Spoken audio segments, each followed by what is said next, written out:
il y a maman Lombongo que je salue. Ndekomo na Belgique, avec na coma. Avec na coma. Alors nous sommes maman Lo, oyemba obikisa soki nani na ngai boy. Je vois. Obikisa na maman wana nzembo wana.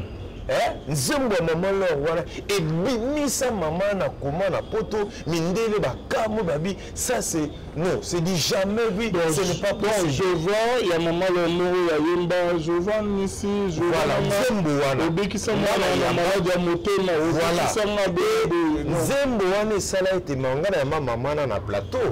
Autant poto na Kinshasa, je l'ai reçu sur mon plateau. Mais maman a témoigné le beaucoup na nguya na nzambe na nzela na nzembo moko balomba maman Lo.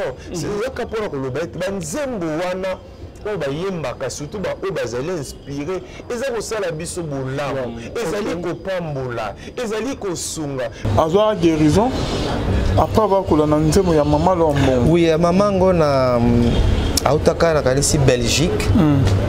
Azalaka déjà dans une situation très difficile, je crois na coma. Et par wanazaka na coma, eza nzembo moko yelai. Ya maman Laure nzembo moko yelaki boyaza na coma. Et nzembo nande bimisa na coma. Nzembo bimisa na coma.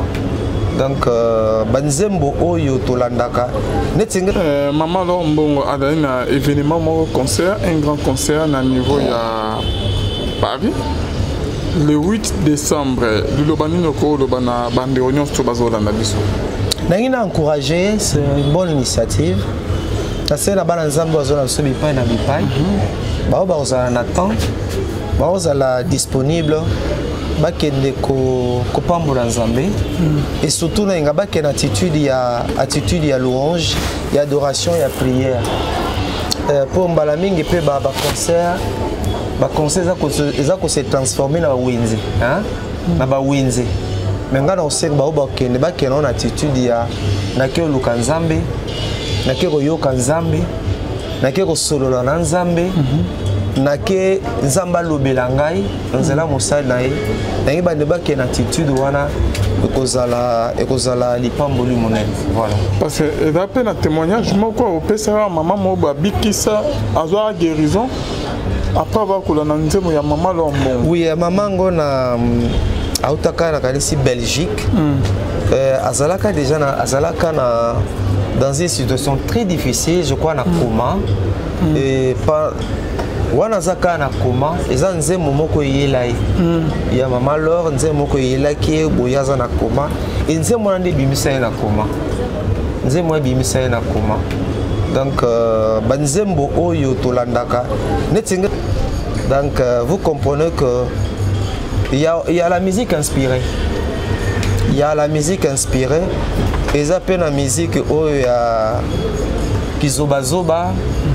Il y a Sangisa, quand Nazara na marché, que les gens parlent de moi, surtout que nous sommes à la fin de l'année. Mais ça va open zamba benga pakola, solandi nzembo na ye. Moi j'ai donné ma vie au Seigneur par la musique. Moi j'ai donné ma vie au Seigneur kapona yoka banzembo. J'aime beaucoup la musique chrétienne. Izara autotika nango, donc j'encourage sa servante maman Laure. Nzamba wendre, nzamba qualifié. Nous avons essayé de la manière où on a été, qu'elle comprenne aussi que c'est une responsabilité d'être devant le peuple de Dieu. Vraiment une grande responsabilité. Et je prie que ce concert-là soit différent de tous les concerts qu'elle a eu dans le passé. Et que par cette activité, que les âmes soient sauvées, que par cette activité, des vies soient transformées.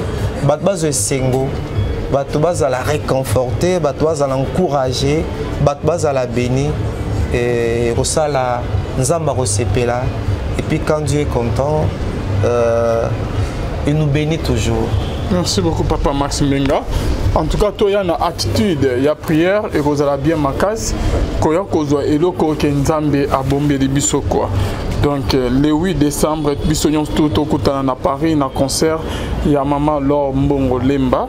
Donc ceux qui nous ont massouné biso pe tozala sur place, je crois bien que affiche les awana bozomo ba détails surtout nzambe a pambola mama lo mbongo pe la mano de Dio mobima pe na papa Christian le matokota le 8 décembre na Paris elongo na mama lo mbongo bonzambe na bonzambe lola ezofuta simana to ya ko ba kenzama boto kwaye du souhaite